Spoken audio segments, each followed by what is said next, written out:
Vallampati. Raj. Yeah. Good morning. Good evening, everyone. Good morning, good evening, wherever you are. This is Sravanthi. Do you want to give everyone a few minutes of a break? I know they've been here for a long time. Okay. Thank you so much for bringing these points. We give 2 minutes. Yeah, we have 2 minutes silent to have just refresh ourselves, and we will come back in 2 minutes. Okay. All right. In the meantime, can I check if I have permissions to record? Yes. Thank you. Okay. Just a moment.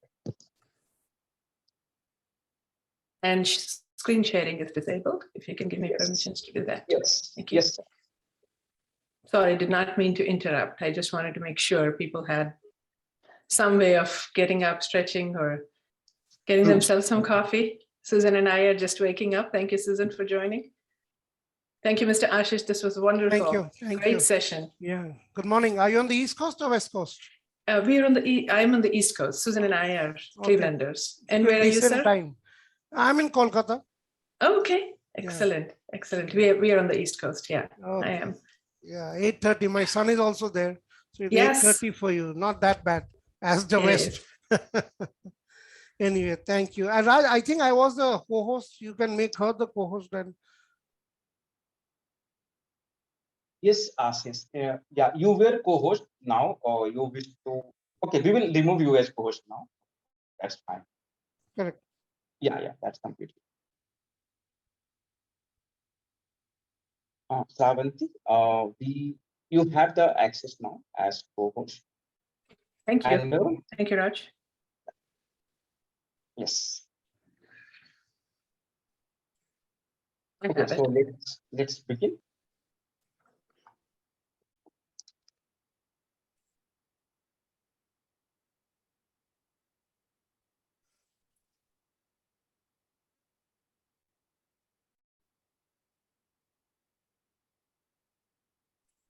How is everyone today?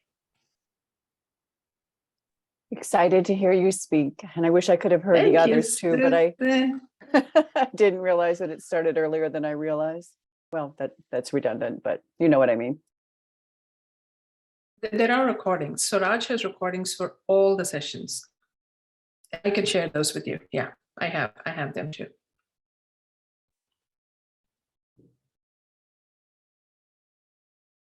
It's a quiet room today. Yes, I do have access. Yes, I do have access. Let me start a screen share and just see that I have everything I need. Sure.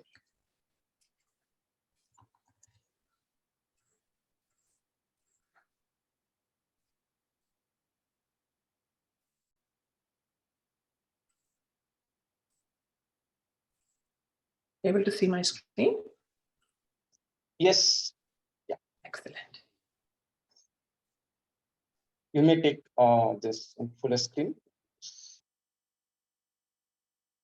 It is. Yeah, it is. The household is just waking up. So if I'm soft, please let me know. I can increase my volume or speak up. Sure. So let's start. So dear everyone, greetings once again. I welcome you all in the final session of Leadership Summit organized by Chalk and Duster Toastmasters Club. As the final speaker, we have distinguished Toastmaster Sravanthi. She is Toastmaster since a decade, I believe. She is a past district director, District 10 in Toastmaster International. She is an educator, mentor, and coach. DE&I ambassador, non-profit founder, and a board member. With huge round of applause, let's welcome distinguished Toastmaster Sravanthi for having the beautiful session on diversity, equity, and inclusion. Over to you, Sravanthi. Thank you, Raj. Good morning, good evening, good night, wherever you are. I welcome you today. Thank you for this opportunity, this beautiful opportunity for me to engage with you. If you can come on video, that'd be awesome so we can interact. I may or may not, no promises, I may or may not give you new information, but I have one promise I will make today. I will make you think differently about something you probably already know. I will also endeavor to encourage you to be intentional about thinking differently about what you probably already know. So are you ready? Yes? I have very few slides with information that you probably already know. You see the theme? Okay, we are going to be conversing. We are going to be talking a lot with one another, thinking, digging deep, and bringing information out for ourselves and for everyone to see. So now that we've had a small break, let's see if we can do an icebreaker. Are you ready? Yes, excellent, excellent. Let me see who all is in the session. I will be watching chat, and if you're so enough early this morning for me and Susan, and for so many of you, it's probably later in the day. If you're so brave and you want to share, please go ahead. I want you to think of a time when you felt happy.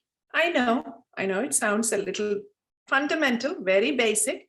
I want you to think of a time when you felt happy, your feelings were validated. Like Mr. Ashish was saying, right? It's okay to be having a bad day. It's okay to say, I'm not my best today.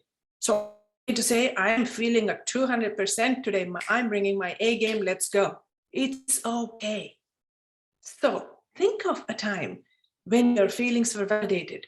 Your place, wherever you are, was assured. You're at peace. People accepted you. And your whole self was honored, whatever it is that you brought to the table. Think of a time like that. Let's take 30 seconds. Think of a time, don't have to share, even jot down.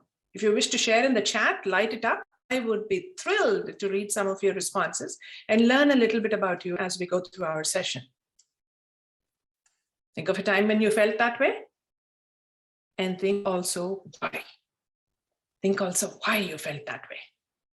All right, 30 seconds.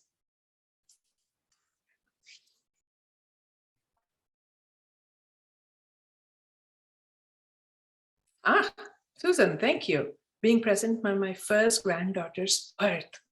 Beautiful, that moment. You were honored, your presence was welcome, your feelings were validated. Susan felt, wow, I am part of bringing a new granddaughter into this world. And she also probably entertained a vision. Did you, Susan? Of how you would raise her, what all you would, how you would spoil her, what would she become, what would she make herself? Did you feel that way? Care to share? Yes, she's a brilliant individual, and I'm so proud of the woman that she's become. Excellent, thank you. And Varun says, moving to an entire new continent all alone by yourself and imagining what all I can achieve. Totally relate to that. I came here 27 plus years ago, and I felt the same way. I was completely lost. And it wasn't until a decade after that I started to find myself. I'm still trying to find myself, but hey, with friends, family, friends like you, I am starting to find myself. Graduating, Elos, my friend, graduate and got cum laude title in your class. Fantastic. How did that make you feel? Would you like to share? Would anyone like to share a couple minutes? So I share in chat. It happened to me just a few days ago. I presented my book to somebody. Just meeting him for the first time. I presented my book, and 2 days later, to my surprise, he made a big social media post, how he liked the book and he encouraged others to read. So that made me feel very happy that day and validated, you know. And I felt really happy. Absolutely. And I bet you, Mr. Ashish, it's not just because someone praised you, someone gave you, but because they honored your work. Right. Probably poured yourself and for days and nights you worked on that book. You accomplished something, you produced, you created something that you thought was valuable, you were able to share, and someone recognized that. That Absolutely. makes you feel good, doesn't it? Right. Absolutely. I totally agree. Esther said, happy when my clients praised my contribution to their company. Whatever that contribution is, someone noticed, right? Someone said, aha, that's good. While receiving my recognition, oh, I love it, by the way. Thank you so much. The chat is completely lit up. Happened recently. I presented my book. That was Ashish. Mayur, you say, while receiving recognition for best performance in my organization, for my efforts in my projects, a lot of celebration and achievement. I see a lot of achievement and celebration. Recent certification you achieved, Linda Marie, thank you. During convocation while receiving gold medal during my master's degree, and your responses keep coming in, and I'm going to take them up as and how we go. Thank you for your participation. And Chandra said, recent promotion to my team member. He was so happy and thankful. Now, here is a different one. Please read the very last one from Chandra. How is that different?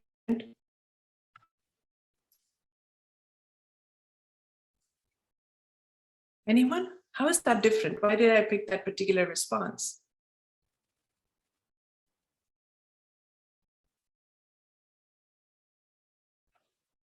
Because it's honoring the accomplishments of others that you've coached. Yes. He may or may not have coached, but yes, and you're so right. He is honoring someone else. You see how Chandra is celebrating not just his achievement. I'm sure he has many to report. But now Chandra has flipped it. He's now honoring someone else. That's what we do, my friends.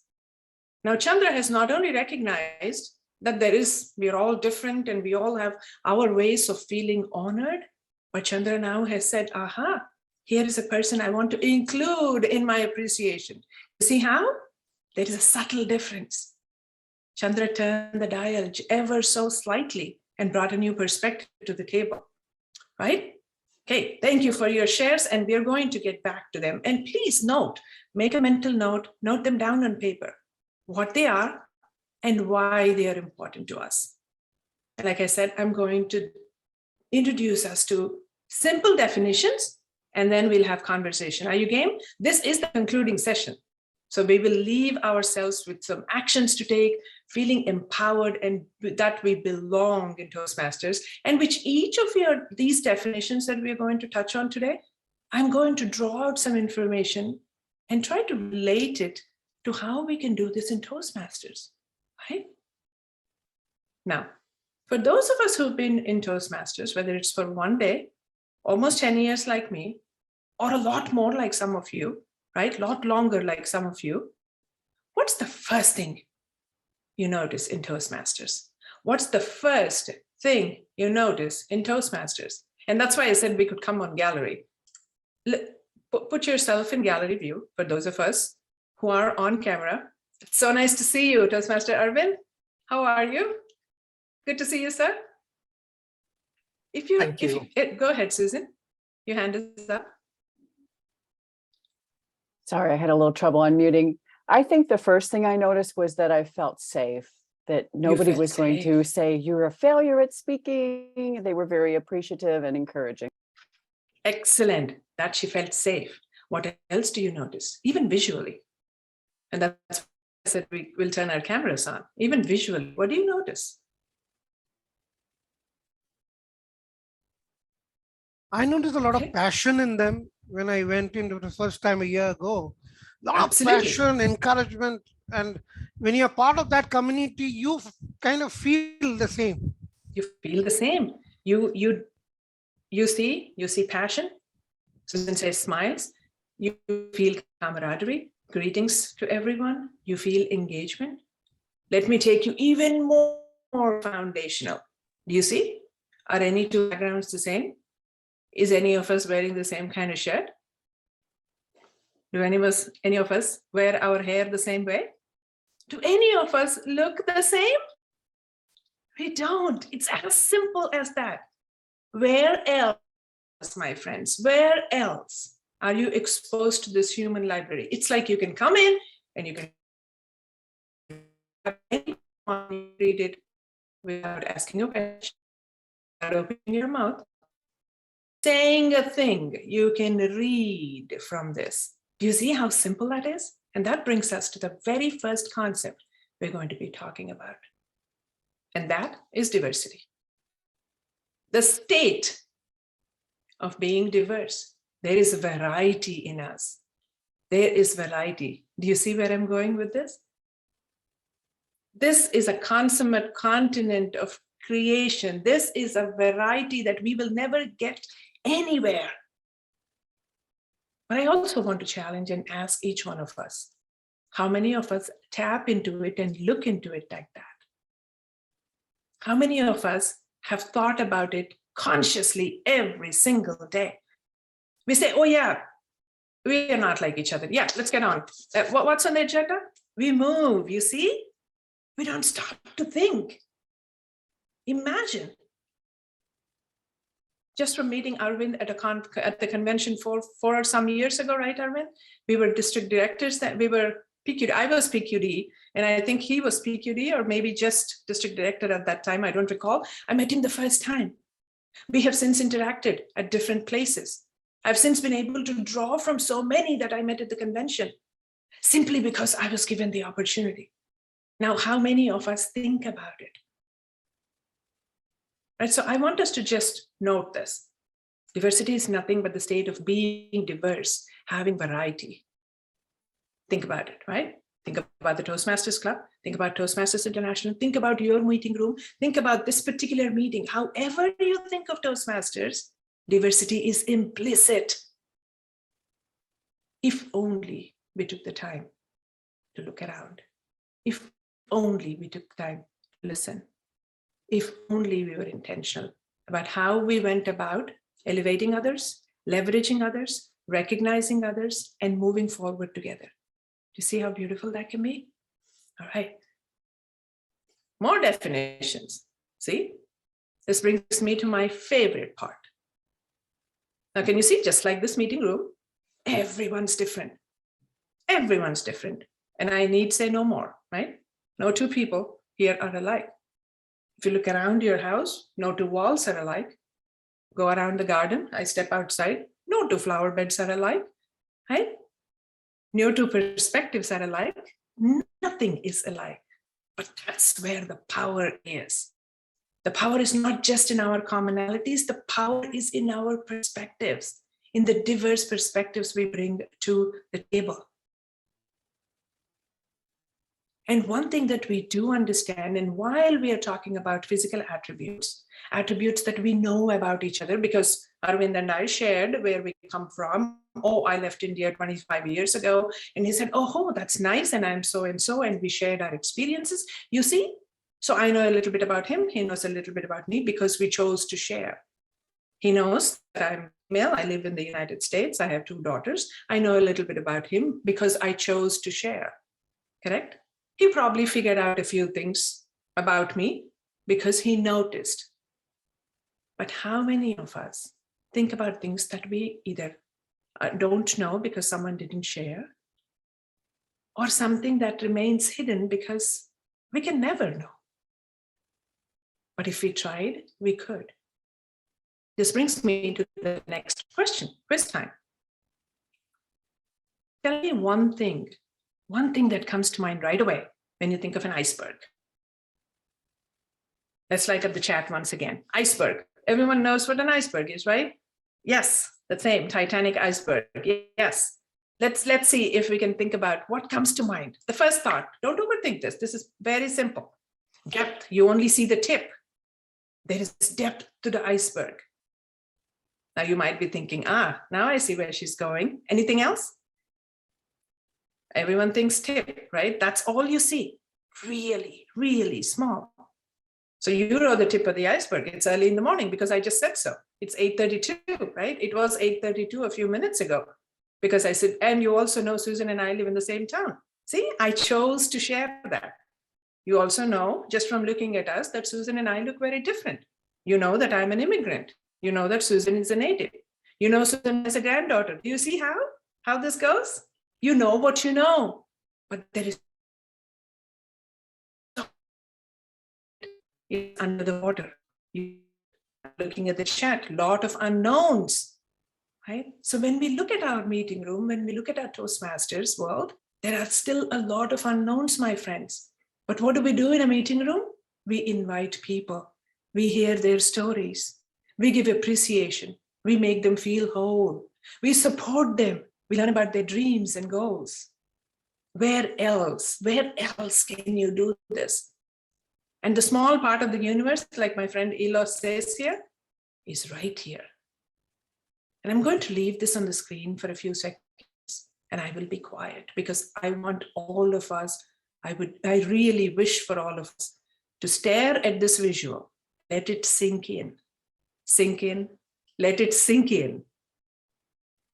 Let's take a few seconds to just absorb this.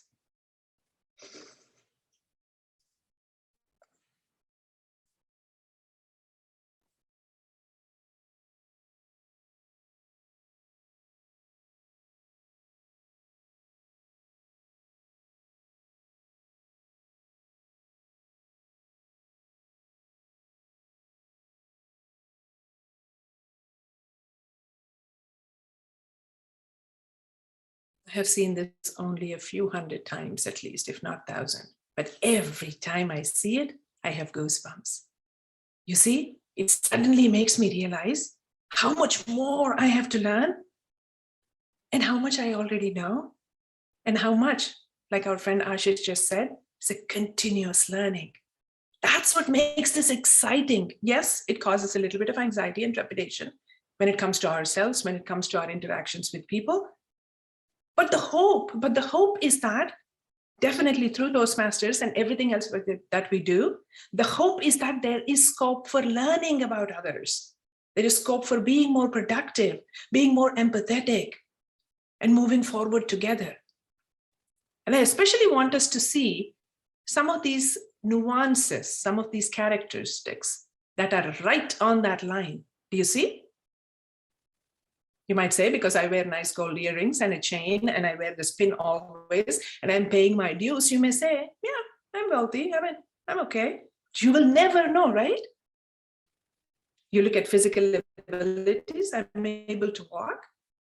Yeah, you think, yeah, she's fine, but I may not be able to run. And if you ask me to run, I may fail.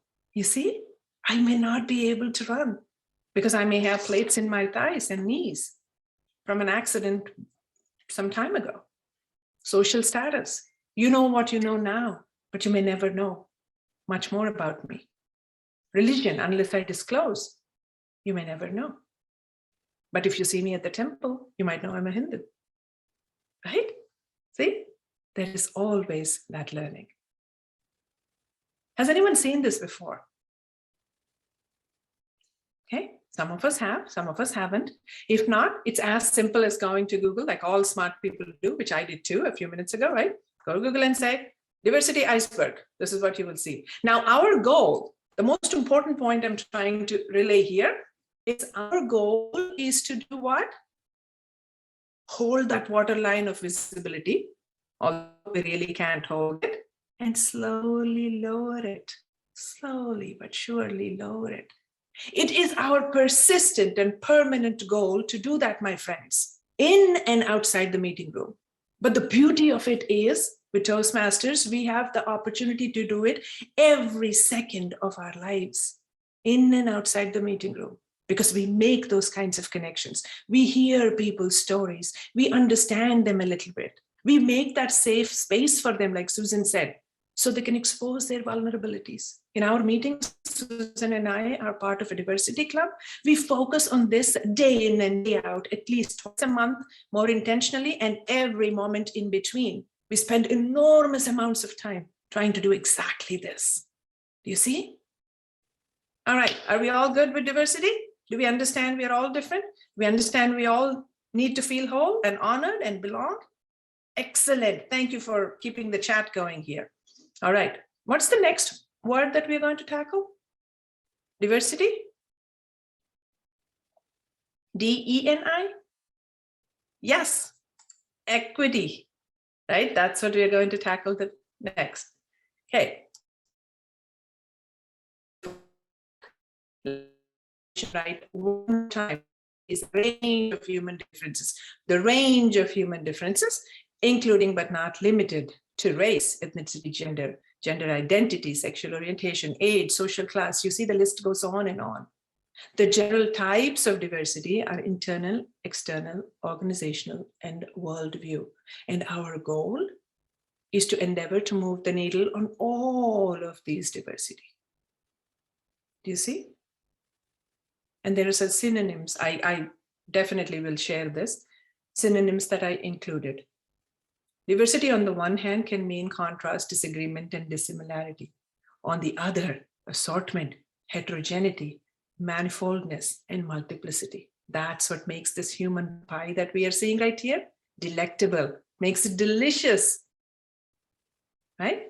Now that we have this out of the way, let's move to equity. I'm going to paraphrase something that I heard by, I think, Verna Myers. Diversity is being invited to the party. Diversity is like being invited to the party. Inclusion is being invited to dance, right? Having an invitation go out to Chandra means that Chandra, come to my party. Putting my hand forward, shaking his hand and saying, would you like to dance with me, is including Chandra. Now there is this part, equity, that's missing in the equation, isn't it? Right? I don't know if Chandra can dance. Right? Maybe the dance floor is up there and there is a staircase. Chandra, just using you as an example. Please don't mistake me. Okay, thank you, sir. So maybe there is a staircase to the dance floor that is a little higher, above ground, right? I don't know if Chandra can climb the stairs, right? So asking Chandra if he can climb the stairs, making sure there is a ramp, making sure there is assistance and support for him to climb that ramp, is making sure we are providing for equity. You see? Me going across around the room and saying, do you want to dance with me, and dancing with everyone? Yes, that's absolutely inclusion. I understand. But not knowing if there is a cultural difference. And Chandra would say, you know, in Indian culture, it's odd that a lady is coming and asking me to dance with her.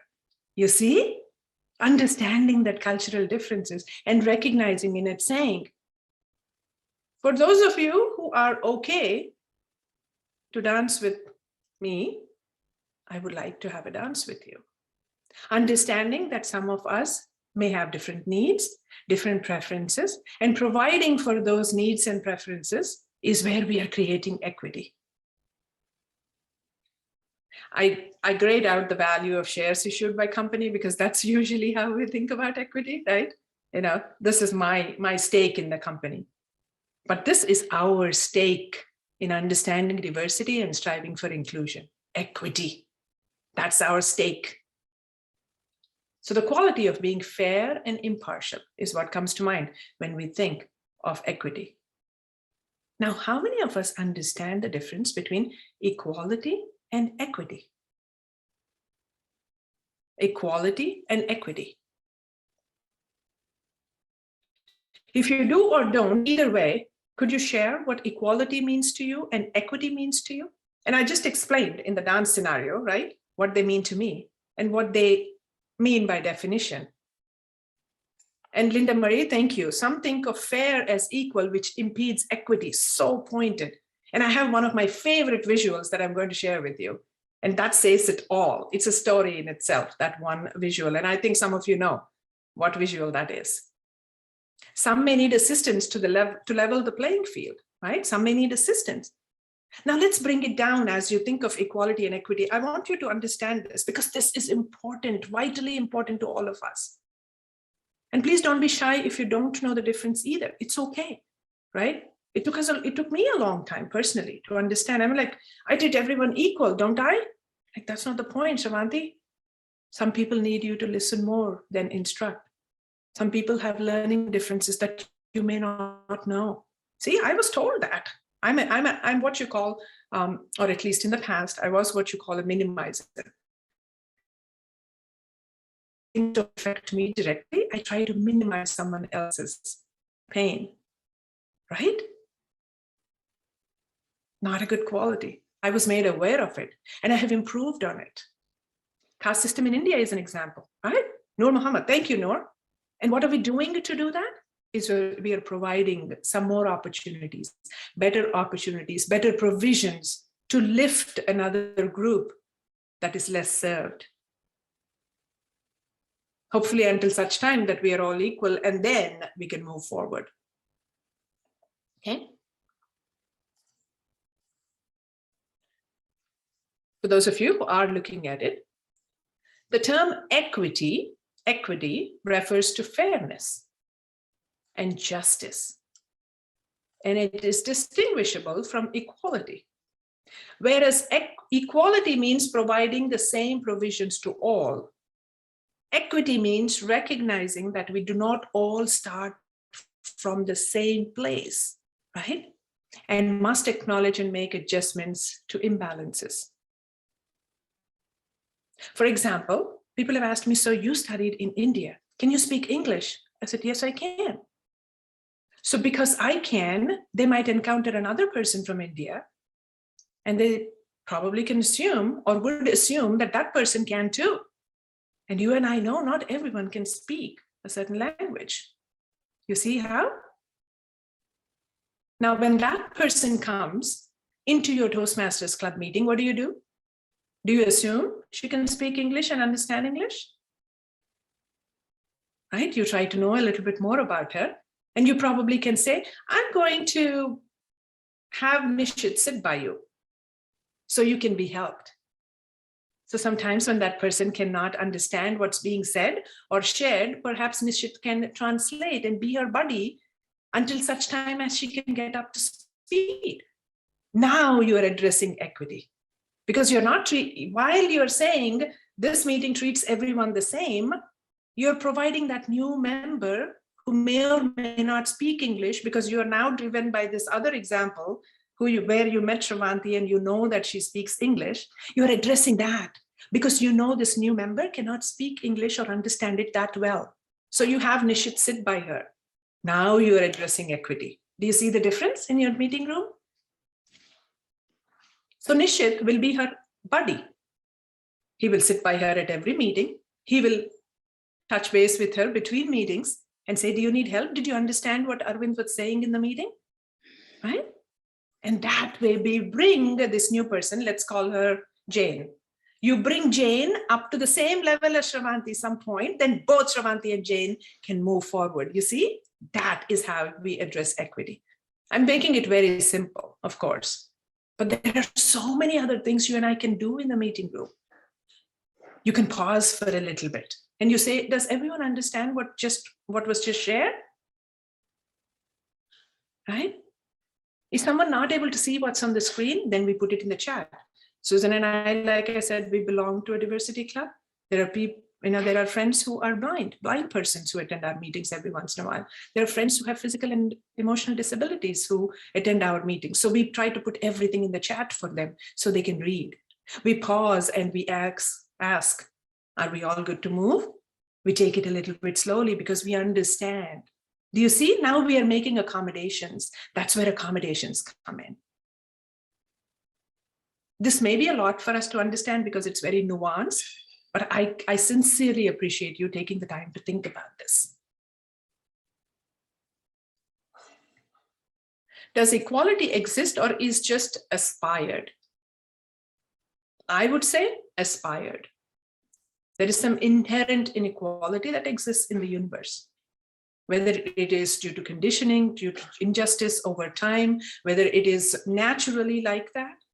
Noor, to your point, my friend, there is some inherent inequality in the universe. Now, what we can do is to accommodate, is to first recognize that there is and provide for those, is to address those. Yeah, you're stating the obvious, I get that, right? So first thing is to recognize, and that's our endeavor. Right now, we are doing it. When you read an article, you're doing it. By choosing to participate in this meeting, you're doing it.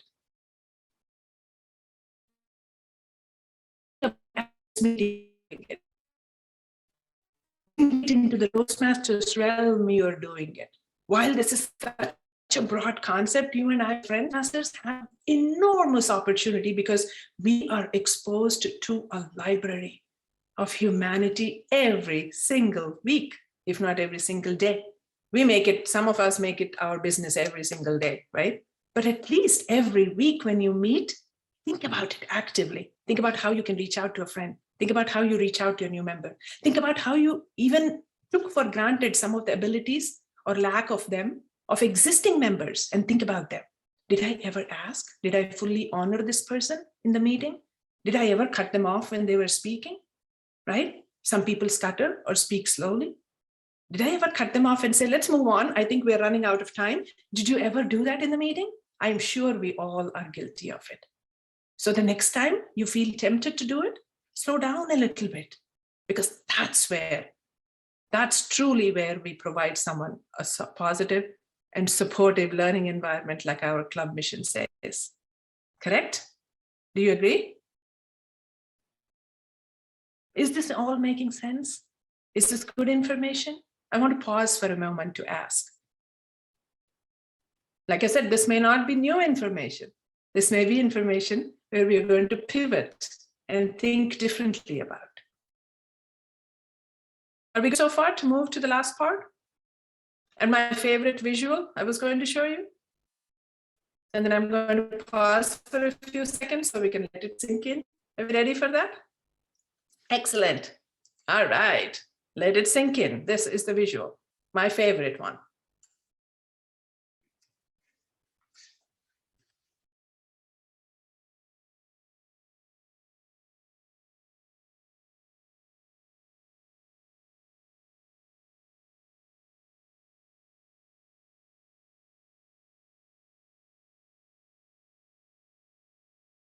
Is this or is this not powerful? Yeah. On the left side, we assume we are providing equality. On the left side, we assume we are providing equality. We assume that we are doing it right. And I'm not saying it because we are evil, right? We are not evil. We all have good intentions, but we may not until and unless we make an effort to think about this day in and day out, we may never realize that our buddy in the purple shirt is not even able to see the game. Correct? We're not bad people. We provided for everyone, and we thought we provided for everyone, right? Same thing in the meeting room. Maybe someone can't see the visual. Maybe somebody doesn't feel included. Maybe someone doesn't have the courage to sign up for a small role. Are we looking around? Are we thinking consciously and intentionally? Are we looking out for our members, tenured and new? I'm not going to say tenured members don't need help. Tenured members need your attention too, because some of these aspects may have been missed in the past. So next time you go into your meeting room, I want you to think about this differently. And I also want you to think, someone may bring a strength to the room that you may not have leveraged, or someone may have brought in an aspect of their personality or life or a lived experience that you may not have thought about or paid attention to. I want you to think on both fronts. Okay? And on the right side, see, now our buddy can enjoy the game. You see how nice that is? Because now we've provided him 2 blocks, not 1. Now we've recognized that implicitly there was inequity. This is my favorite, all-time favorite. And I did provide you the resources from where I grabbed these visuals, because they forever remain etched in my memory, and I want you to think about it. There's some fine articles behind those links, by the way. Simple, but very powerful articles. Right? All right. Now coming to the third aspect, what can you and I do? As a student of language, I am really tempted when I read something. Do you see anything different on this slide? Different from my previous definitions?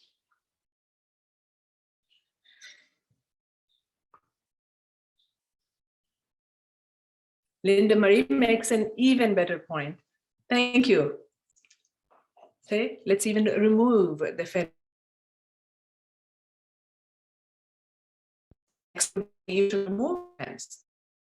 Aspirational, but yes. But maybe it's there. I'm assuming it's there for a reason, because maybe the ball has to hit the ground and instead of going and hitting the block and tumbling over. We can all assume there are reasons why. But truly, if we think about it, our human endeavor would be to remove the fence. Ah, very nice. I got my answer. Nishit said, there is action here. You see, you sent out invitations, you invited everyone to the party. Come to my meeting, there is an open house. Come on, everyone, come on, right? And we say, yeah, we do pay attention to, we provide buddies like Chandra, who will sit by you if you're new, right? We provide for better visuals. We also put everything in the chat. Exactly, right? We can claim to do all of that. But my friends, we must act.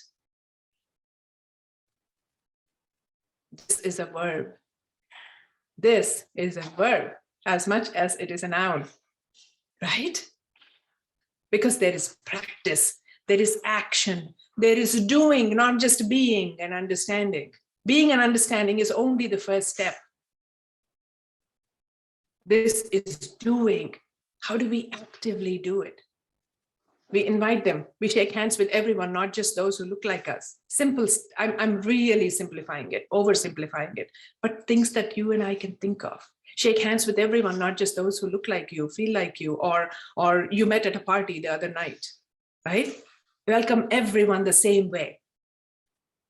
If you smile, smile at everyone the same way. If you follow up with everyone the same way. Make accommodations, even additional accommodations for those who need them. When you send out help, when you recognize something and someone was shy to speak up, recognize that and reach out after. That's how you include.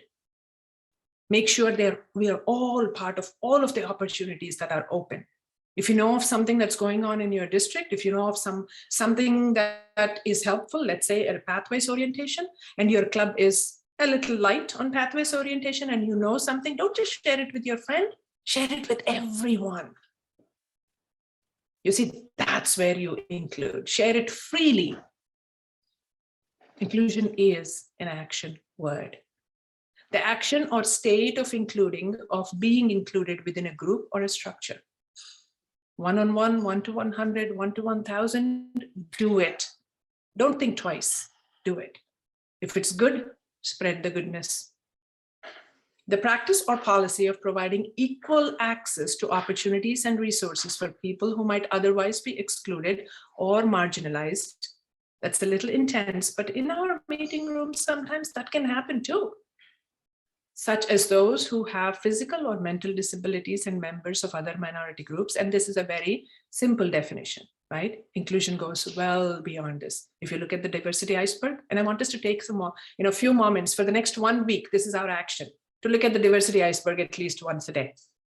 So we will never forget it. So everywhere we go, that's our action, by the way. I look at it every day. I know Susan does too. She actually goes to school for this. So let's look at it every day. Are you with me? Promise? Look at it every day for the next 1 week. All of us. Just look at it. Like I tell my girls, right? They're 24 and almost 18 now. I say, linger. Linger. I just open it. And sometimes when I have to send subtle messages to them, I keep some things open on screens so they can look at it. They're forced to look at it. Diversity iceberg is one of those. Let's force ourselves to look at it every single day, because there's so much more, my friends, that we need to learn. It is powerful. Any thoughts? I want to take a pause here. Any thoughts so far on the definitions, on how we can bring it to the meeting room, why they are important, and how we may, for lack of awareness, not for lack of intention, how we may miss it on an everyday basis. I want to honor that we are all good people, especially as Toastmasters. We practice this every day, but we may miss it because we are not intentionally practicing, and we may not even be aware. I want to take a pause. I want to entertain a few questions so we can conclude. It helps knowing, and Noor here says, my friend, thank you. It helps knowing that most of us are slaves of thought automation to avoid deliberate thinking.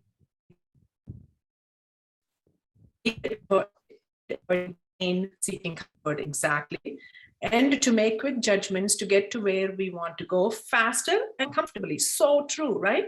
And that's the conditioning. We are all busy people, but it takes only a slight pause, my friends. And that's really my goal today, is to impress upon us is all it takes is a small pause for us to say, I understand the world is different. And like our friend Ashish just said, right? We are all different. Expect it. if you expect and accept, then everything else becomes easy. You're ready. Diversity is all around us.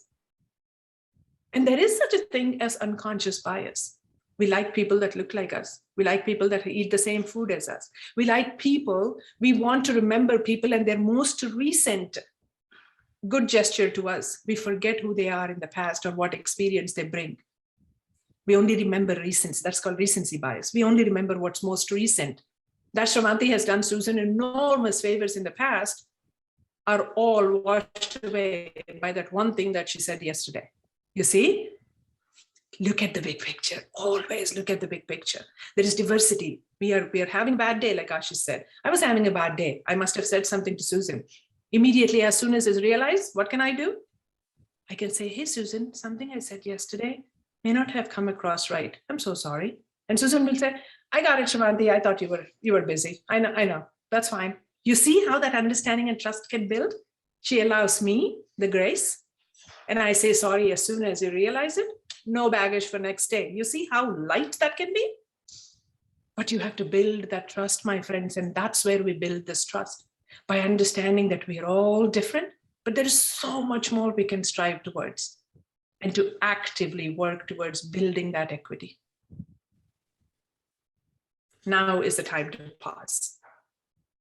I'm going to share this, Susan. I can even go back, but I'm going to share the PowerPoint too with Raj so he can share it with everyone. Questions, please. Questions, thoughts, maybe not even question. Any thought, any insight, any reflection, anything that made you think and go, I don't know. Any feeling, I welcome them. I welcome any feelings you have.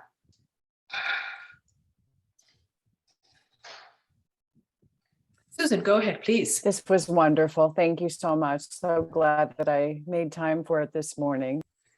Thank you, Susan. I've been a little busy myself. I wish I had shared more. And thank you for sharing with the club as well. Thank you. And this is not, you and I talk about this all the time, right? But there's so much more that we continuously learn, no matter how many times we address some of these things.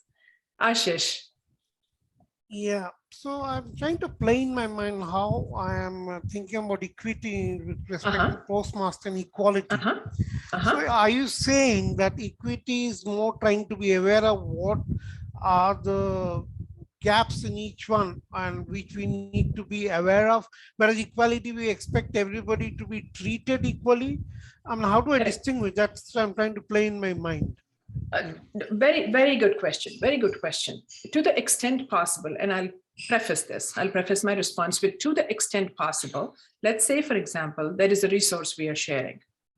Yeah. Right? There is a resource we are sharing across. Maybe the print is too small. But unless we ask or unless we know from someone's asking, we may not know that the print is too small and someone cannot read it. Yeah. Right? Yeah. And so to the extent possible, even at a club level, and we can even take it to Toastmasters International, but to the extent possible, are reservicing the needs of individual members within the club.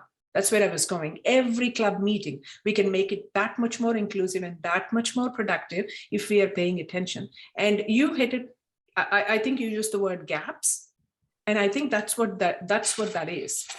Because if there wasn't a gap, and going back to my previous picture here, there was a gap here. Because we are so used to doing things a certain way every day, we may not understand that there is a gap. Because we have 55 minutes for a meeting. Some of us start and finish in 55 minutes. Some of us chit chat before and after, but we chit chat about, what event is happening or what's going on, but we may not distill our chat and conversation and our work down to some of the specifics. Some members participate and some don't, right, Ashish? Some members actively, but even today, right? There are 5 or 6 who are actively, or 10 initially. They trained off because they either are thinking, right? Or they're saying, this is new information, I don't understand it, and they're hesitant to ask. So simply by my asking and taking a pause a few times, you see how I'm trying to accommodate. And I said, does this make sense?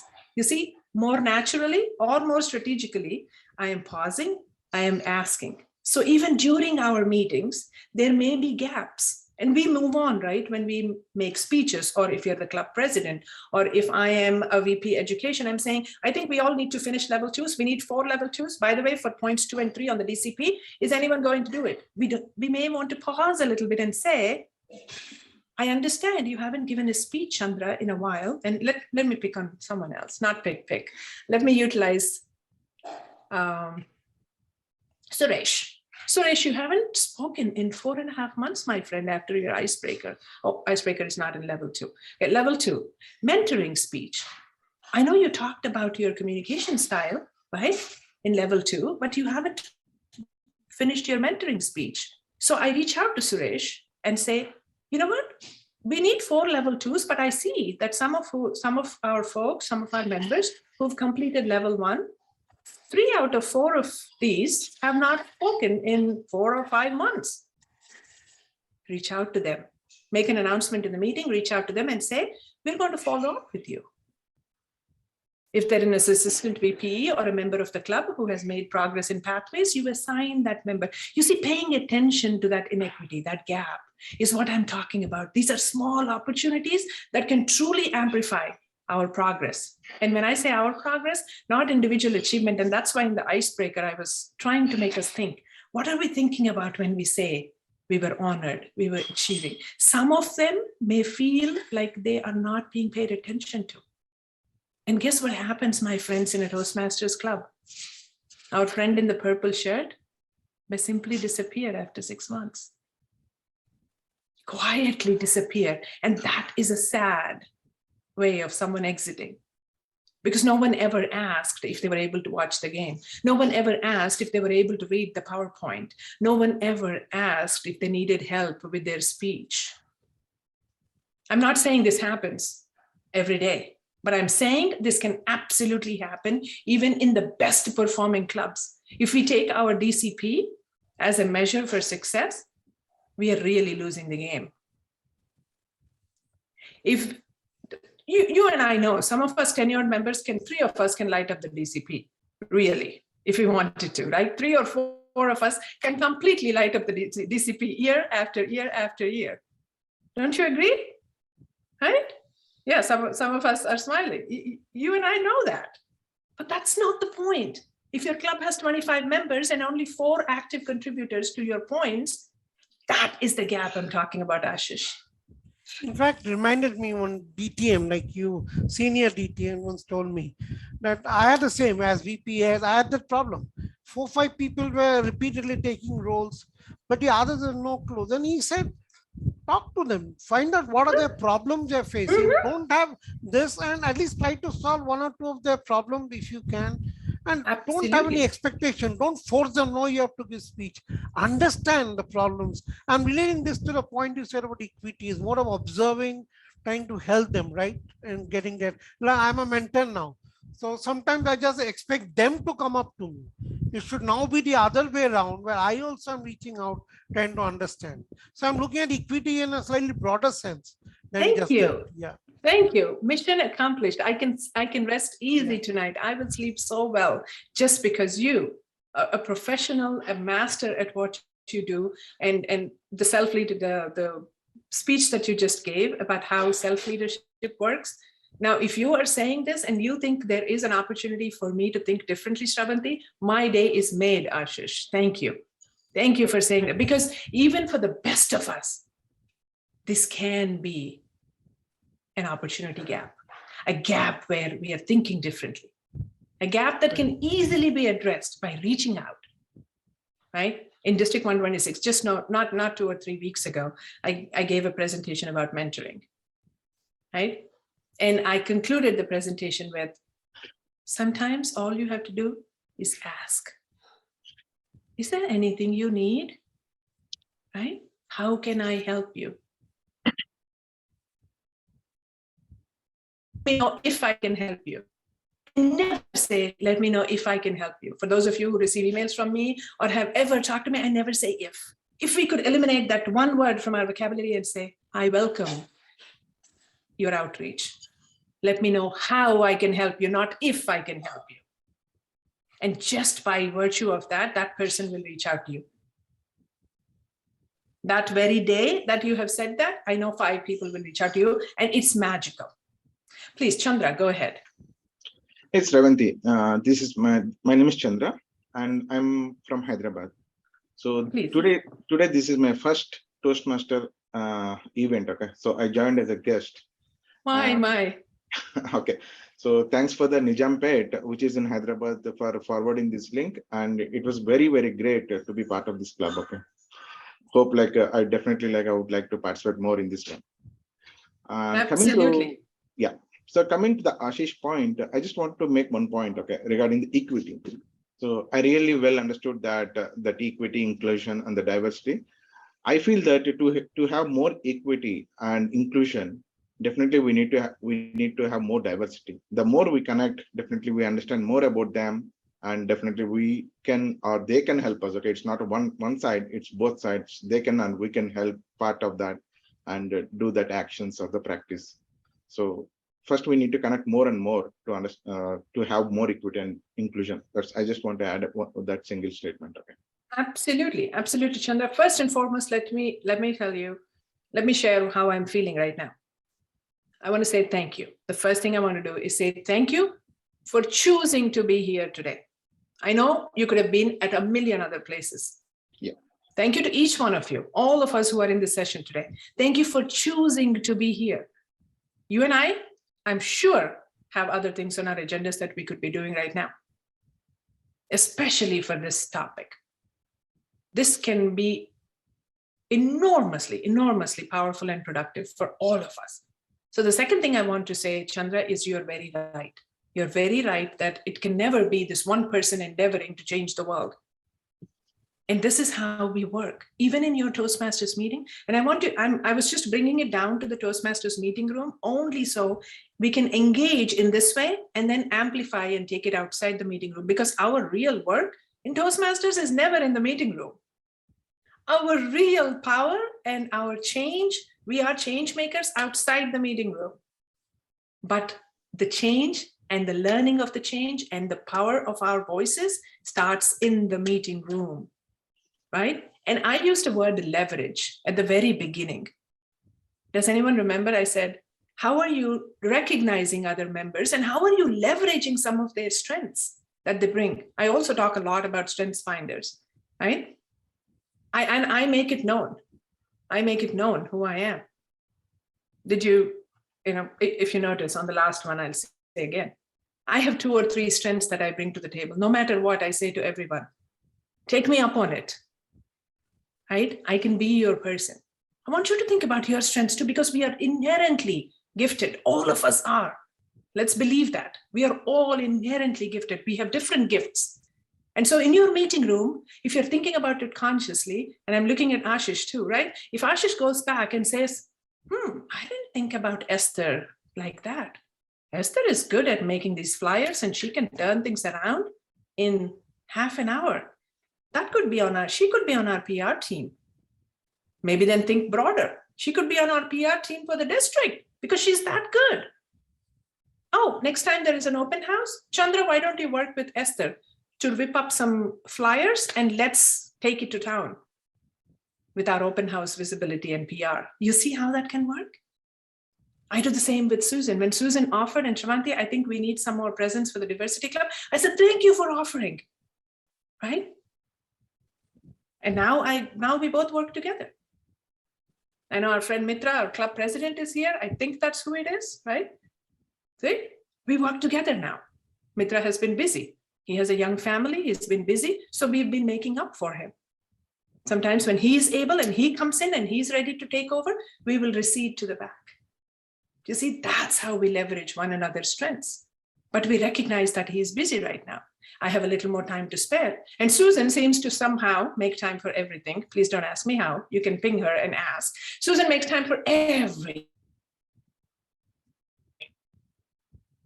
She's doing bachelor's and master's, thinking about PhD. She's a yoga instructor. She has like 28 certifications a week. I have no idea how she does it, but she does it all. So there, I leverage her because she has endless energy. You see how we can work through these. And I know, Linda, you have a question too, my friend. I'm so sorry. Yeah, thank you. And I'm sorry I can't turn my camera on. I don't have access. No look at her this worries, no morning. worries. What a lovely session, and how timely, in Toastmasters right now. And one thing that you said here towards the end was that choice. The key is choice, because I do find that Toastmasters is in many ways inclusive, but inclusion is so much different than belonging. Yeah. That I was in Nashville, and literally I cried when one of the proposals, 15% of Toastmaster clubs voted against including the words gender identity in our discrimination policies and paperwork. Now, it did pass, but 15% of Toastmaster clubs voted against it.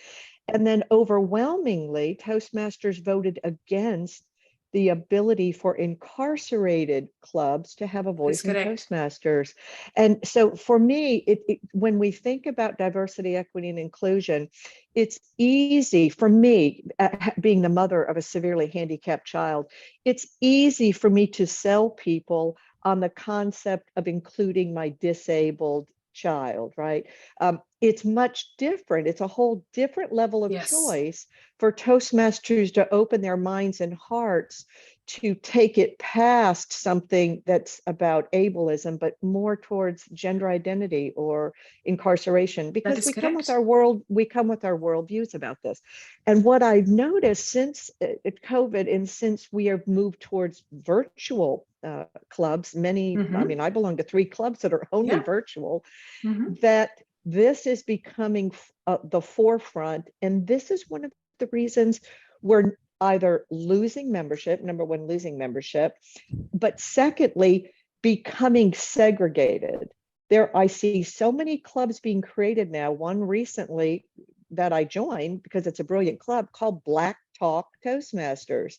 And it was formed as a result of the ultimate mishap that happened with Margaret Page, and they don't feel like they belong. So now we have isolation of clubs. This is one of the things that I'm really passionate about with Toastmasters, is addressing this head on. And so my question to you is this: how do we, as we move into the virtual world, and now we are in clubs, we're with members from all over the world, and gender identity could be something that religious beliefs in certain countries and certain religions would have someone be held accountable with their life for identifying. So these are very sensitive topics. How do we open people's hearts and minds to this, seeing it past just a disability, to these more difficult nuances of perhaps incarcerated individuals or those that have a different gender identity? Back to you. Thank you so much. What a beautiful perspective, your share, and your question too. I would like to address that. But before that, friends, I want you to identify that name. Do you know who Linda Marie Miller is? She was one of the finalists in the World Championship of Public Speaking this year. So I want a big round of applause for Linda Marie first. Yes. She was a World Championship of Public Speaking finalist. And Linda, I was in row number 6, listening to you in person. Thank you. Thank you. I still have goosebumps. And as soon as I saw you were in this meeting, I said, someone's injured us. And you brought up a great point. And for friends, for us, this is an eye-opener for those of us who were at the convention, for those of us who attended virtually, and for those of us who had an opportunity to actually see the business that goes on within Toastmasters International.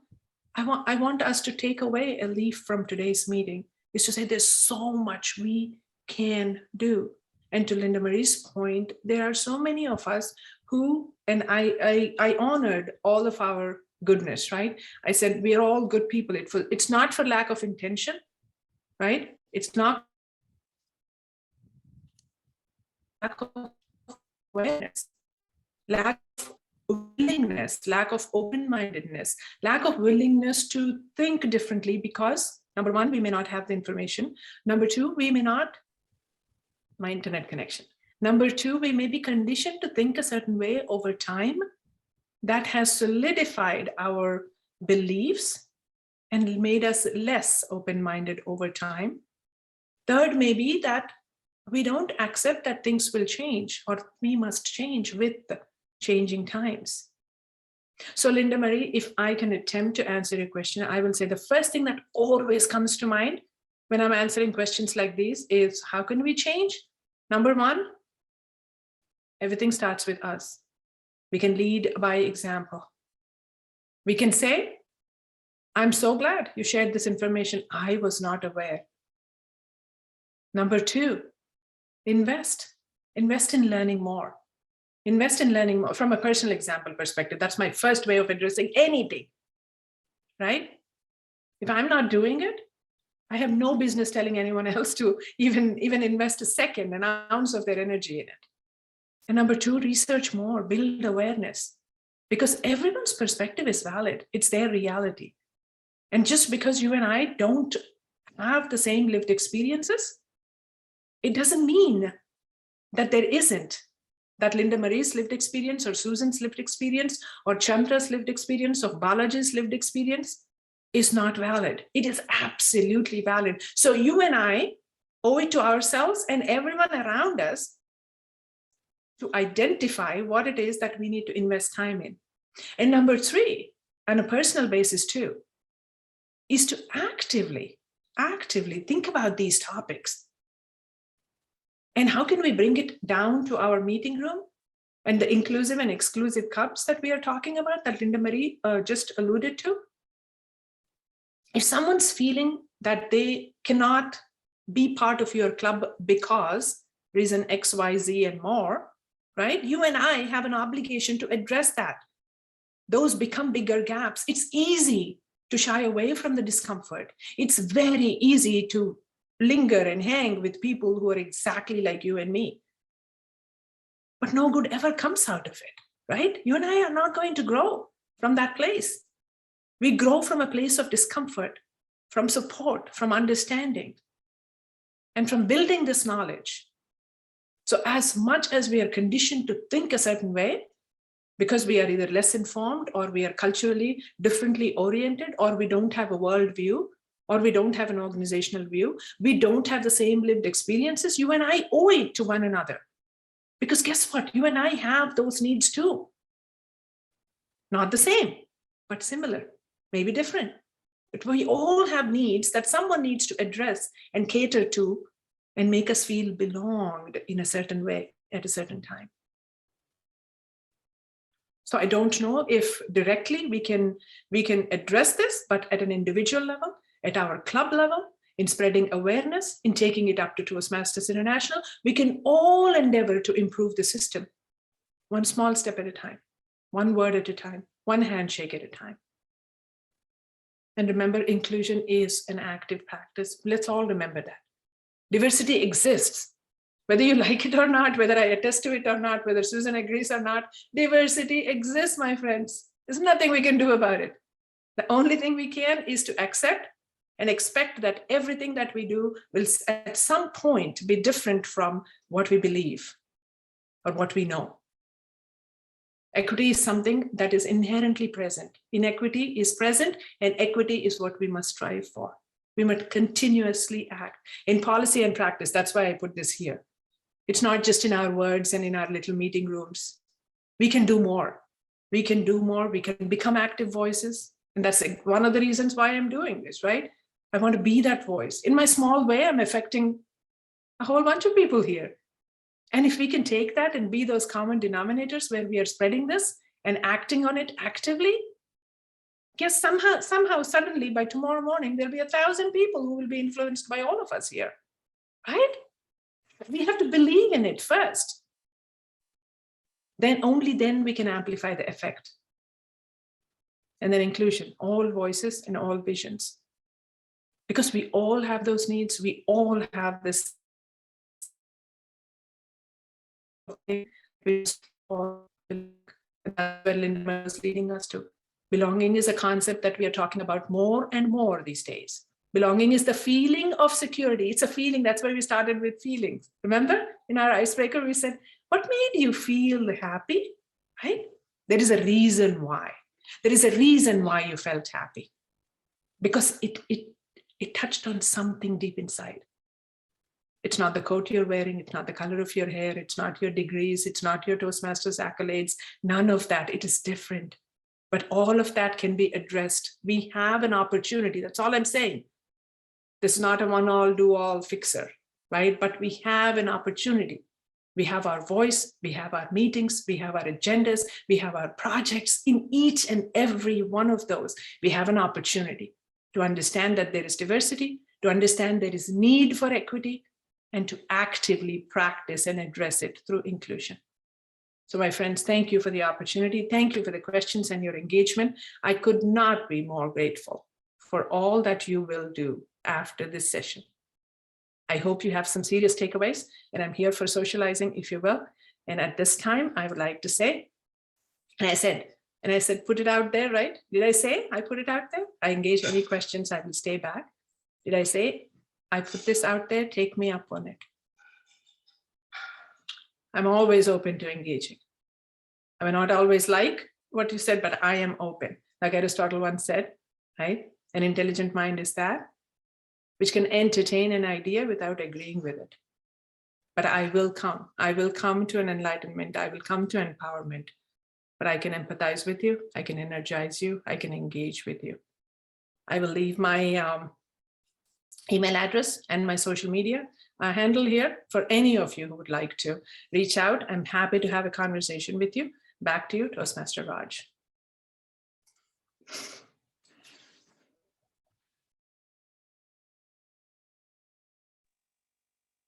Thank you so much. Thank you so much, Sravanthi, distinguished Toastmaster Sravanthi, for sharing beautiful knowledge, as we everyone going to learn a lot from your sharings which you have shared with us. And definitely we will try to include everyone. We are going to learn those values, diversity, equity, and inclusion. We are going to implement all those learnings as we can in our life everywhere. I believe everyone will do the same. Great. Thank you, Raj. Thank you, everyone. I just want to say this has been an amazing morning. I live for mornings like this. It's a beautiful Sunday morning for you, made even more beautiful and delightful just by your presence and this opportunity. So thank you. Thank you once again. Thank you, Sravanthi.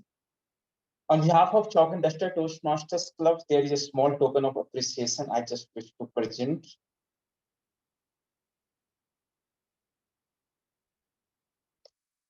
Thank you so much, distinguished Toastmaster Sravanthi, for everything you did for this Leadership Summit and for this event and sharing your all knowledge with every one of us. Thank you.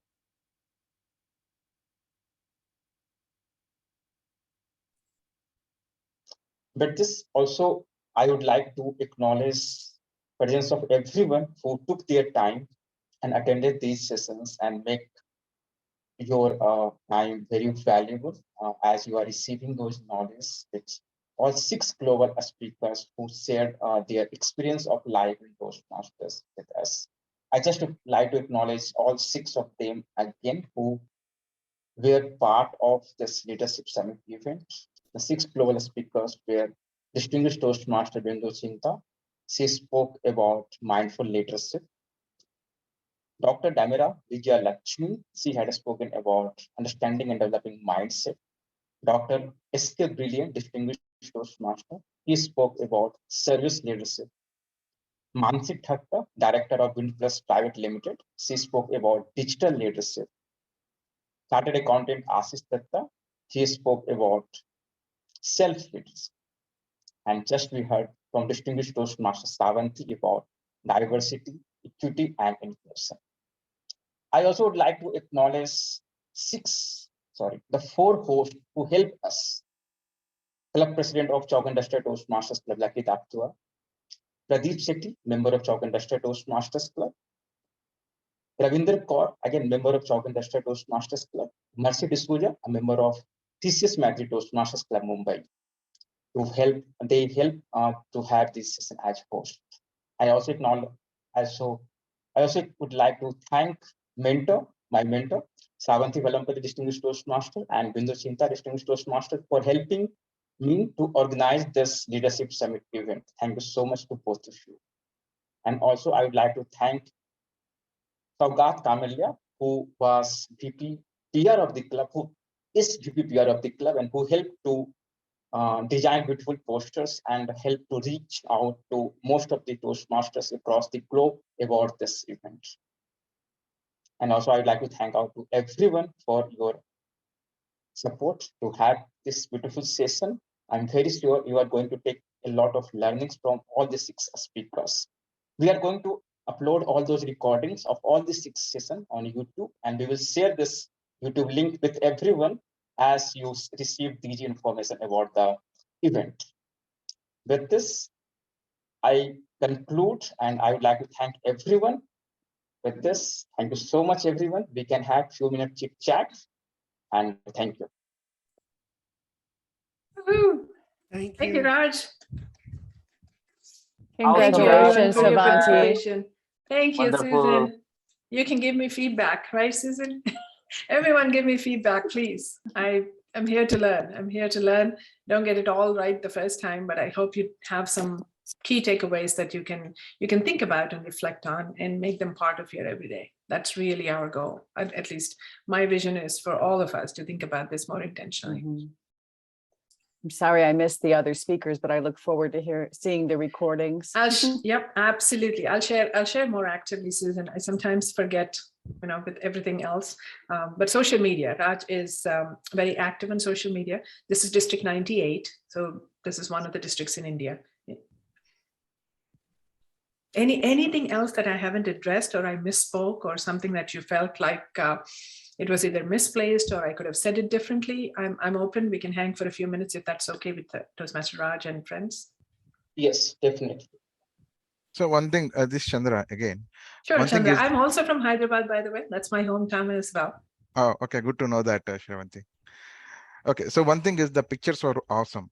And thank you. Yeah, it made very easy to understand more when I saw that picture of the stadium. Okay, so before that equity, I haven't understood that, but immediately when I saw that pic, it's really awesome. Okay, thanks for putting that. Thank you. That's my favorite all time. I look at, and I made some quick notes. I know I wanted to utilize this time with us a little more productively. Nishit, 1 second. I was just going to say, in Google, right, I always, regardless of what presentations I put together, which I want to keep very simple, and thank you for so many of you who said it was a simple presentation, and that was really my goal. I copy pasted this from Webster's dictionary. I did not invent any of this, but as I promised, I want us to think differently. This is all information that's out there, that has been out there for hundreds of years now, but we just don't think about it actively. And my goal is to just make us think actively, or at least encourage us to think actively. And the reason I was saying that is because just before my sessions, I always am curious. I go into Google and I type diversity. You know how many responses I got? Take a guess. I mean, of course, depending on where you are in your algorithm, they may differ, but just, yeah, more than 10 million or million. Aha. Okay. Anyone else? Let's make this fun. Anyone else? 20K. 20K. Okay. Keep going. Okay. Quick guesses. Come on. Throw it out there. Go big. Go big. Esther, I know you unmuted. Yeah. Take a guess. Obviously, like what others say, that it could be running to a few thousands. Aha. 2.3 billion. Oh, billion. 2.3 billion in less than half a second. Let that sink in. Okay. Here is the interesting thing.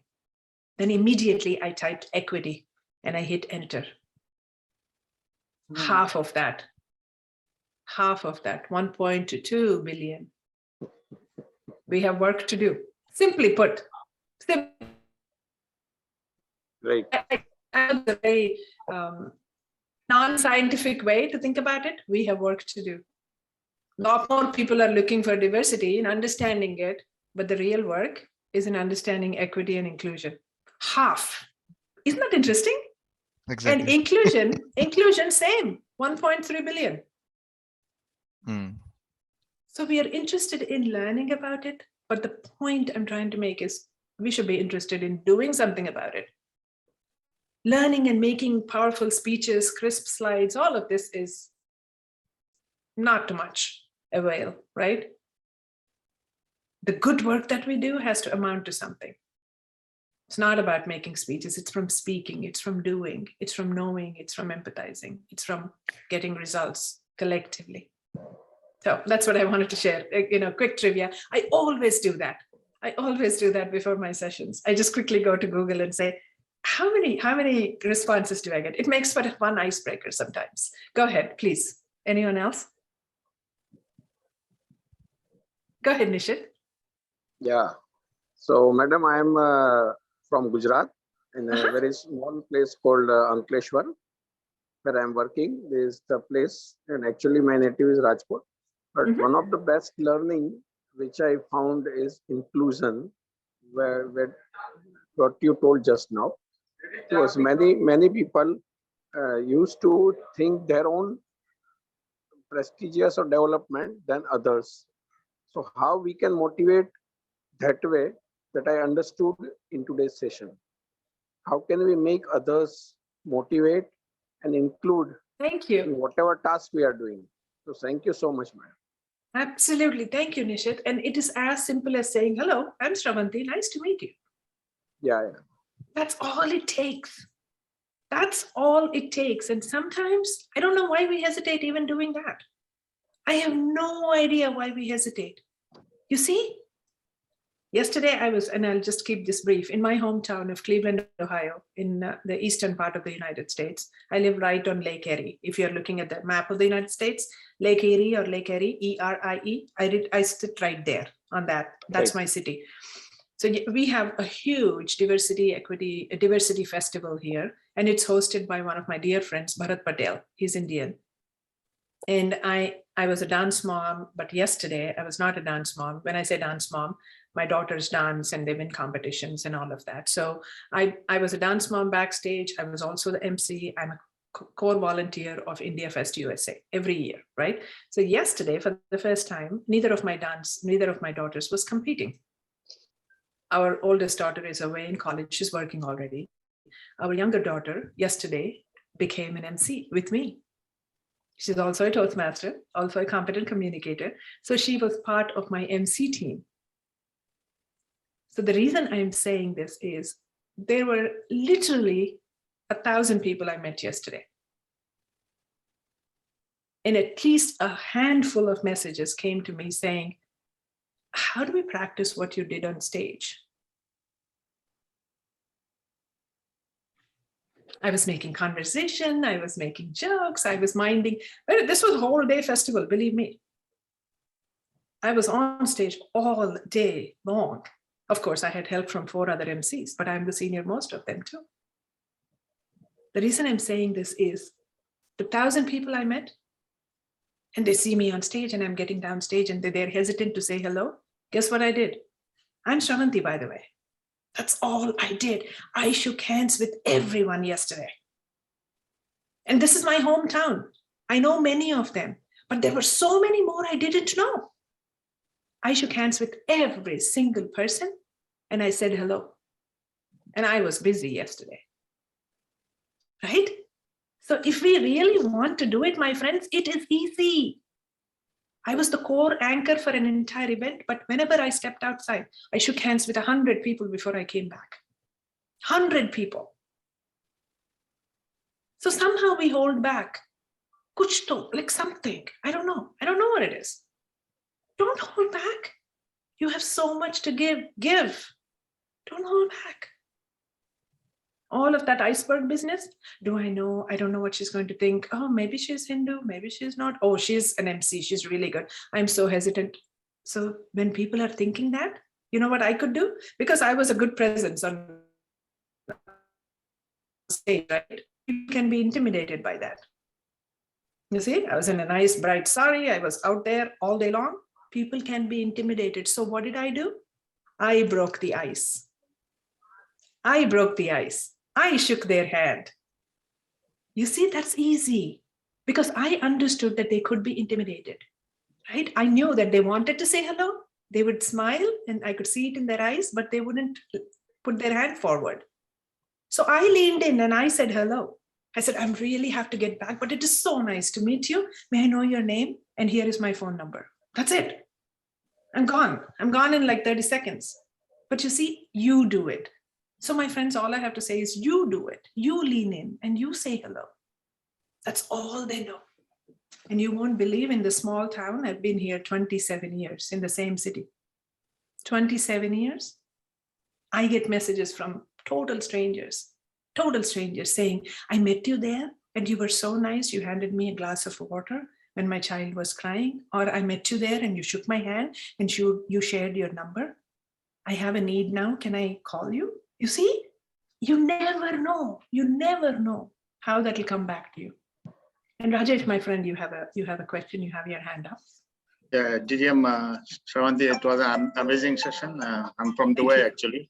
Oh, I just wanted to excellent. ask, I just want to ask you something. When we have a diverse audience, is it possible that there can be groupism and, like what I want to ask is, you have that mindset that maybe people will not accept you, or there's a group of 3-4 Toastmasters who are very close and you will not gel into them. Are you asking, is it possible? I mean, I have a feeling that way. Are you seriously asking, is it possible? Yes, of course. Yes, of course. Yeah, how to get out of it? This is not just possible. It is there. It is there. That's where I was going with it. Expect it. It is there. It is there. Right? Expect it. We are human. We look out for ourselves first. We want to be, that's the unconscious bias. By the way, for those of you who have not invested in it, this is where I was going. There's so much I threw at all of us today. These are deep concepts. I'll put it in here. Study unconscious bias. Just go to Wikipedia. There are 18 or 22 types of unconscious bias, depending on who you ask, right? Read about that. Read about unconscious bias. We all have it. Acknowledge it. We all have it, right?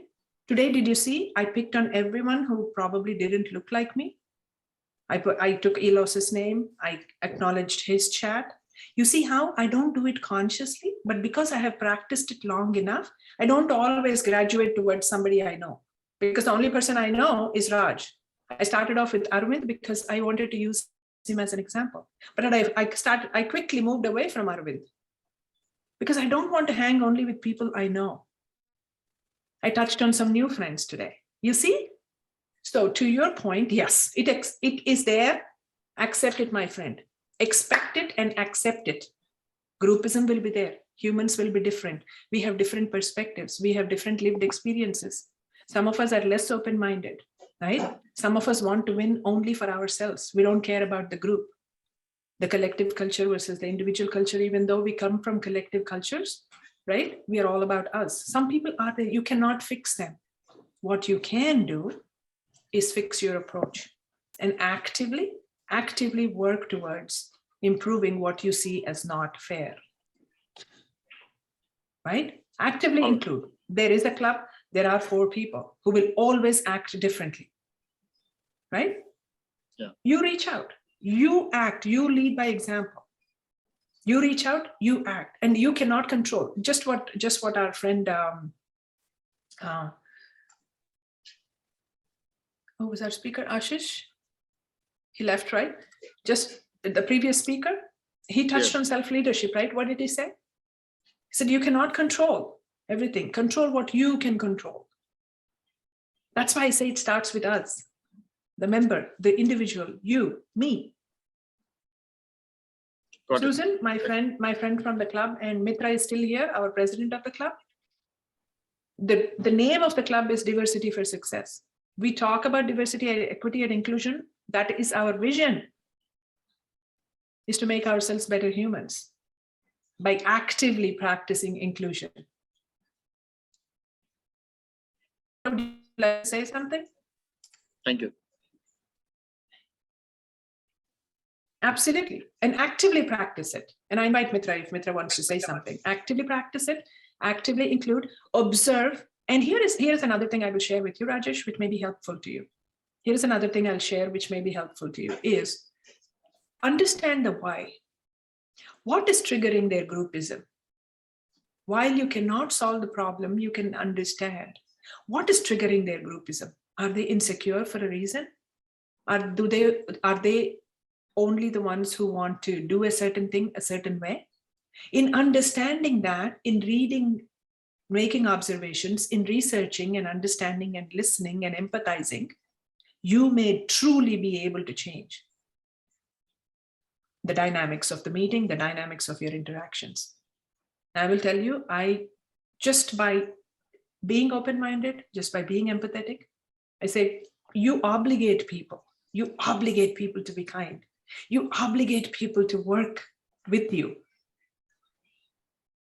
And sometimes I go out there and say, yeah, sure, I'll work with them. They say, are you sure, Sravanthi? They're really difficult people. We haven't been able to solve this in a long time. I'm like, sure, I'm going to give it a try. Right? And shall I share a secret? I have never come away disappointed. Everything is negotiable. Without compromising on your integrity, you can work with people. You just have to believe that you can. You stay open-minded, you empathize, you do your part, you do your homework. We want to solve stuff, but we are not willing to give. That is not an answer. When we want to resolve something, you put your whole self in and you say, I am here, work with me. Don't shy away. That is courage, right? You need courage. Right. When I said, let's give it a try. What's the worst that happens, right? We get back to status quo. What's the worst that can happen is we won't solve the problem. But believe me, every time I do that, the outcome is positive. How does that happen? We make it happen. We make it happen. And you just have to believe, and you have to stay open-minded. All of the things I touched on, stay open-minded, empathize with people, try to understand, listen, include actively. Put yourself out there. Be vulnerable. It's okay. Vulnerability is a strength. I don't have to pretend like someone else I'm not, right? I don't have to. Bringing your whole self to work. I bring my whole self to work. I'm a happy person. Even if you want to put a serious face on me, you can't do that. And it's a choice I'm making, right? I have plenty of things to complain about. It's a choice I'm making. All right. Thank you. We have one more hand up. Noor, my friend, how are you? Noor is like a philosopher. Every time he has such pithy stuff to say. Noor.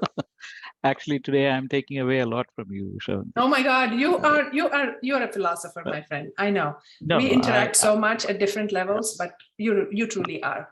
What can I learn from you? No, I learned from you. I just want to make clear to others that, or just want to make it evident to myself that we only control our thought and action. And it's only by our personal example can we make any change. And thank you so much for making that very clear to everyone. And it was a great session, Sravanthi. I loved every bit of it. And more sessions like this, only it's like a candle. You give light, you light 10 candles more, and these candles go out and light 10 more candles. So that's the that's the thing. That's the importance of this session, because not many question their own biases or their fundamental foundational beliefs, whether it be religious or cultural or regional or any categorization wise. Not many have the courage to question their fundamental beliefs. And even if they question them, not many find the answers for that, because they're too afraid if their fundamental belief system breaks down, their whole identity breaks down. So that brings them to the crossroads of identity confusion. So and people are also afraid of being judged, and that's why they don't reach out. The main reason what I have observed is people are afraid of being judged. What if I go and someone thinks of me so and so, and they suddenly their self-image plummets, And because of that fear, people don't actually approach others, like how it takes So great true. amount of courage. It takes great amount of, that self confidence inside you to go and meet someone, right, and shake hands like how you confidently shake hands. It takes a great amount of self-confidence, and it takes a lot of time to build that amount of self-confidence. It's not easy, right? And I think sometimes we forget, and no, honestly, Yeah, sometimes we forget that we are inherently built that way. Over time, yeah, our conditioning has proved us otherwise. yeah, We are yes, absolutely. inherently built to live together, to hug, Yeah, and to light fire and cook and be yeah, in the wild. We couldn't yeah, survive. yeah, It's only yeah, when we came into the modern society that we are like, you are this, and I am that. Noor is this, yeah, Esther is this, and yeah, Nishit is that. I'm like, these are yeah. concepts and constructs that we built. That's the true nature is that. But we are living in a society, or most of us are living in such a society where we are conditioned otherwise. We are judged. We are compartmentalized. We are, you know, uh, uh, everyone shuns you if you do not behave like the group does. Right? Absolutely, You are absolutely, outcast. You're an outcast. absolutely. Once you're an outcast, uh, you know, y- and what I really loved about today's session was that we can make change only by our own example. How much ever we are afraid, I think the example of bravery is you face the fear and you still forge ahead, right? And that's the bravery which is required today. I believe that's Thank wonderfully you. put, Sravanthi, today. I love Thank you. today's Did session. I or I'm did I very not say he sounds like a philosopher? See? He's so cogent with his ideas. He's so crisp in his delivery. And anytime he is at the diversity club or any club that I am part of, I almost feel like I need to give a speech so I can get his evaluation. Honestly, I asked for his evaluation. He did evaluate my speeches twice, and I feel like, oh my god, I need a hip pocket speech. I need to give a speech right now so Noor can evaluate me. So thank you. I appreciate that very much. I appreciate that very much. And I have to tell you, 2 years ago when the pandemic hit is where, so this subject is not new to me. I invest a lot of time in this because I truly believe we can make a difference. I truly believe we can make a difference. And as I was thinking about the Diversity Club, Noor, you visited us a few times. You know what I'm talking about. It's called Diversity for Success Toastmasters. At the peak of the pandemic, right when the pandemic hit is when I had the vision to form this club. And it's not because of any events. We'd been working towards it, or at least I had been entertaining that thought for about 6 months before that. And then this was a difficult subject because this remains to be a difficult subject. When I say difficult, it's ridden with discomfort. That's what I mean, right? It's ridden with discomfort because it introduces a level of discomfort that we're not willing to talk about. Like Linda Marie, by the way, she is a world champion speaker. She was here because she cares deeply about this. And her speech was, she talked about a controversial subject, right? She talks about sexual orientation. She talks about gender identity. She gave a world champion. That is courage, my friends. She was one of the 8 world championship speakers, finalists. She chose to talk about it there. The world was not ready for her, right? But she had courage. That is what I'm talking about. And I was there in row number 6 in person. I listened to her. That is an experience, right? So where I was going is when I had the vision for this club, and I'll keep it really brief, I was looking for, how do I go about it? Then I reached out to past international president, Dilip Abhayasekara. Do you know Dilip? Anyone knows Dilip? Okay. Some of you may know. So his name is Dilip can of Abhayasekara. worms, is it? Yes, remember I told you, Yeah, I shared this story. yeah, I remember. You I were, remember. oh my God, I love you. Oh, you remember this. So I reached out and I said, past international president Dilip, I'm so and so, Shravan. And I know because for this club, I was looking around who in the Toastmasters world had anything or any amount of time invested in this area. And Dilip's name came up because he very actively talks about DISC. For those of us who may or may not, DISC is a personality assessment thing. And Noor remembers it. This story is that important that I share it actively, and Noor remembers it. Because we talk about discomfort, because this is a subject like that. And he said, absolutely. I said, would you be my mentor? I want to start a club and we want to actively talk about diversity, equity, and inclusion. He's like, okay, sure. And then I had a one-on-one meeting. He's still my mentor, right? This is past international president. That is a humbling experience. So in our first meeting, he said, okay, tell me more. He let me talk, and he let me talk, and tears rolled down my eyes, and he let me talk. And he said, okay, I've never talked to anyone with these kinds of ideas. I applaud you. Go ahead and start a club. But I want to throw out a caveat just because I know the world, right? Are you ready? Are you ready to open this can of worms? He's asked me, for those of us who understand the expression. He just wanted to give me a caveat. He said, this is not going to be comfortable. You never know where this can take you.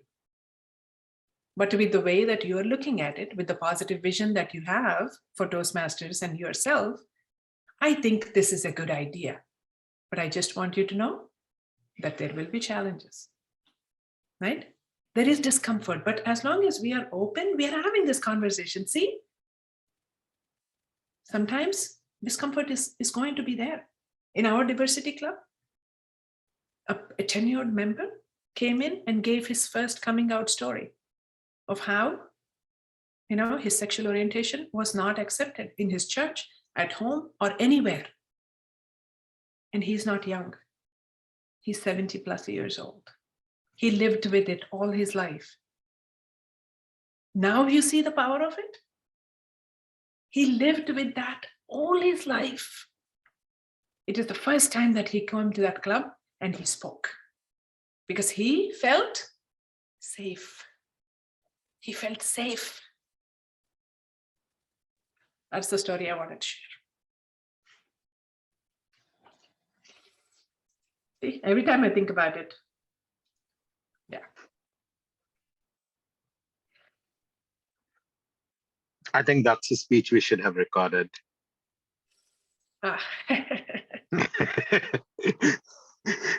But one thing that you did not mention, I was waiting to hear that you and I, this is Mitra, the one person that Sravanthi was talking about a few times.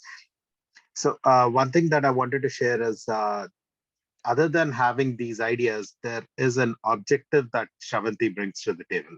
Whenever I try to deviate her from the objective that she has, she brings me back to say, this is the objective of the club. This is what we plan to do at this event.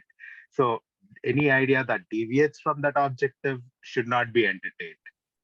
And that I think is her skill of solving a problem. Mitra is my mentor. I can play with his head, right? Not my mentor, mentee. He's my mentee. I can play with his head. I'm like, he's also local. He's to Cleveland. He's like my youngest brother. He's like really, really young brother of mine.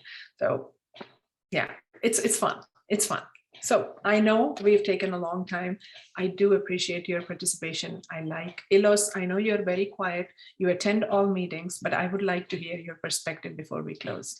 I know you're super active. I know you and I have crossed paths here and there, but I have not heard you. And do you have a takeaway? Do you have anything that you will do differently after today? Hello, Sravanthi. Thank you for giving me chance to speak here. And yes, I have been attended this leadership summit from the session 1 until 6. And yes, your session is totally different. Wow. Most of the presenters will use a lot of slides. Well, me too. But you did only several slides that totally. I had new insight is about definition. Sometimes I forgot to make the definition, and just to make it clear to our audience here that just this is the standard. This is the definition of diversity. This is the definition of inclusivity. This is the definition of, yes. I'm totally speechless. And yes, you also put on the sources there, just to put more credibility. Yeah. So Sravanthi, I cannot Thank you. comment more for you. That's really wonderful. And yes, tutoration also. And you I also give appreciate us that. the, what we call it, extra station here. And it is still recorded. So it is like a perk for us here. A bonus station. Thank you. We are so inundated. and more. Thank you. Thank you. We are inundated by information. I don't want to give you new information. And at the beginning of my speeches and my beginning of my presentations, I want to say, let's talk, right? Let's talk. I think, with the speaker talking and not, it's a two-way. When we converse, we think. I will only make you think. I want to encourage us to think, because there's so much potential within us. We're always looking for, can I read this book? Is this a good model to follow? Oh, I like his approach. I'm like, okay, they all have something good to offer to you. But we forget to look within. We always have the ability within. We tend to not reflect, but we're always reaching out and buying books. And I'm not a big book reader. I do read. My husband reads for all of us. So he reads for the whole family. And so does my 12th grader. She reads for the whole family too. So but I read articles every single day. I read articles every single day on every subject, right? That's all I do. And for those of us, and I live by very, very simple, I'm a Hindu, I'm a practicing Hindu. And I know what the Gita says, right? Be detached, but persevere. Your karma will come back to roost. That's all I need to know about Bhagavad Gita. I don't need to know about anything else. Your karma is what dictates where you are, right? Regardless of religion, we can all agree to that. Do good deed and hope for the best. Pray really hard and hope for the best. Do good, do good. And I also like the 4 agreements. This is easy. You don't even need to read the book, by the way. The 4 agreements. Just read what those 4 agreements are. Do you want me to say what they are? Or are you Googling already? If you are, you're like me. Please do. Okay, if you just put the 4 agreements, right? It's a practical guide for freedom and self-help. So everyone, when I mention the 4 agreements, they might think, oh, you read the book? I said, no, I did not read the book. I don't need to read the book. You know why? The 4 agreements, just those statements are enough for me. The first agreement is be impeccable with your word. I don't even need to read the book. I know what those words mean. Be impeccable with your word. Do I need to read a book to understand that? Right? But I recommend that book to everyone who wants to read it. I have not read it because I don't need to read it. Be impeccable with your word. I can live by that. The second agreement, don't make assumptions. I don't need to read a book to understand that, right? But I know what John Miguel Ruiz wants us to know, is that it's important. The third one is always, so don't make assumptions is the third one, sorry.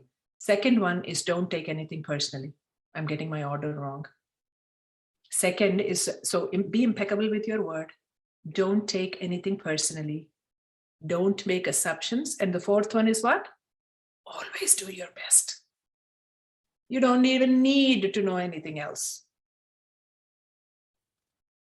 You see how powerful that is? So I have very, very few things I do in my life, and I do them well. I don't know if we need to read 100 books and 3 books every week to prove ourselves. We just need to be true. We just need to stay honest. And we just need to believe in the goodness that we can bring to the world. I don't think we need anything more. So that's that for today. Oh, there you go. See, our philosopher and guide is right here. Raj, I know I have overstayed my welcome. So I invite you back and we can close. So I can make dosas. I'm having friends over. I know. I'm a really good cook. That's a great discussion and listening all those beautiful life learnings, I can say, Sravanthi. Very, very important to implement in our life. And I will do my best, the 4 agreement which is just shared. With this, I would like to thank everyone once again, and we conclude this event now.